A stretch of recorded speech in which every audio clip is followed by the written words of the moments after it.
Consider the ultimate goal of absolute safety.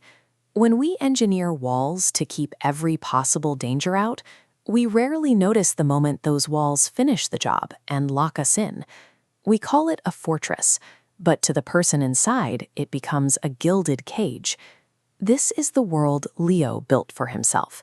An architect of unbreakable structures, he lives in a soundproof, weatherproof apartment, adhering to a routine so sterile that no unexpected variable can reach him.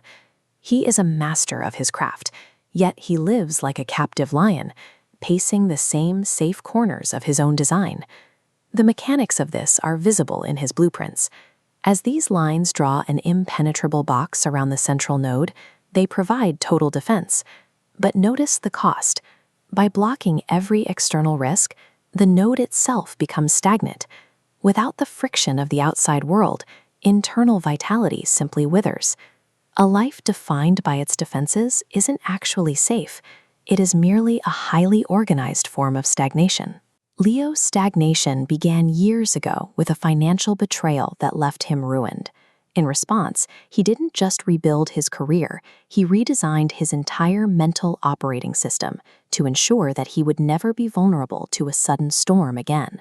But then, a commission arrives that his current system can't compute, a sanctuary of the future on a wild, unpredictable, storm-swept coast. Leo's pulse quickens, and his first instinct is a hard no. He feels physically unprepared to stand on that cliff, knowing his architectural philosophy of rigid defense is no match for a true coastal gale. It is the ultimate narrative vacuum. You cannot survive a wild, dynamic environment using a set of rules built for a sterile room. On the site, Leo meets Alara. She lives in a structure that seems to defy his every rule, a house made almost entirely of glass, perched directly over the crashing waves of the Pacific. Watching Leo struggle to even stand near the window, Alara observes that he has spent his life building walls to keep the wind out, only to find he's kept his own soul from ever reaching the horizon. She challenges his lifelong need for absolute safety and rigid, unbreakable walls. She describes a new, daring, open structure, a way of building that dances with the environment rather than trying to overpower it. Look at these two models. When kinetic energy hits the rigid block on the left, the material begins to crack. But the open framework allows energy to pass through, remaining part of the flow. Leo applies this, closing his eyes, matching his internal state to a successful future. He realizes integrity means actively moving with the world. As he stops suppressing a decade of anger, the rigid internal structure finally shatters, clearing the way for something more expansive. It's a messy, visceral process. He stands on the edge of the cliff and screams his stored frustrations into the wind, letting the ocean take the weight of a betrayal he's carried since his youth. From that emptiness, he starts to make new choices. He stops dressing in the stiff, over-groomed suits of the safe architect. He begins to speak and move with deliberate confidence, practicing the visionary's identity until it feels like his own skin. The real test arrives with a massive coastal storm. Lightning strikes the dark ocean, illuminating the world in flashes of violent, brilliant gold. The old Leo would have fled for the city at the first sign of gray clouds, but now he stays. He sits in Alara's glass house, watching the waves hammer the cliff, refusing to let external chaos dictate his internal pulse. In the middle of the thunder, he recognizes that his spiritual nature is more enduring than any weather. The storm is powerful, but he is the one witnessing it. By refusing to retreat, he finds that the past no longer has a hold on his present actions.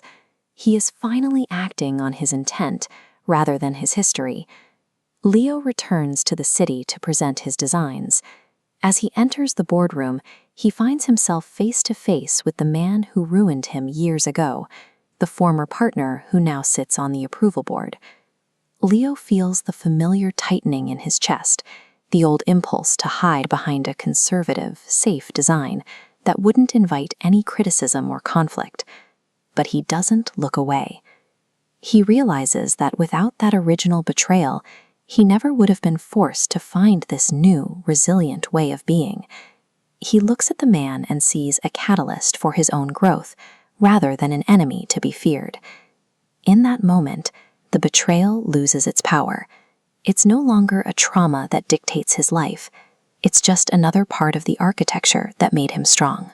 He reveals a design that shocks the room, an open, daring structure that curves organically along the cliffs. It doesn't fight the wind, it invites it in, built from golden materials that seem to glow against the blue of the ocean. When they ask if it's safe, Leo tells them that absolute safety is a myth that breeds laziness. He's built a structure that is truly resilient because it is free to move. We see him now on the finished balcony. His hair is windblown, his posture is open, and he is looking out over a horizon that no longer feels like a distant goal, but a reality he is currently inhabiting. We heal when we stop building walls to protect who we used to be. True vitality is found the moment we step into the wild freedom of the future we've authored for ourselves.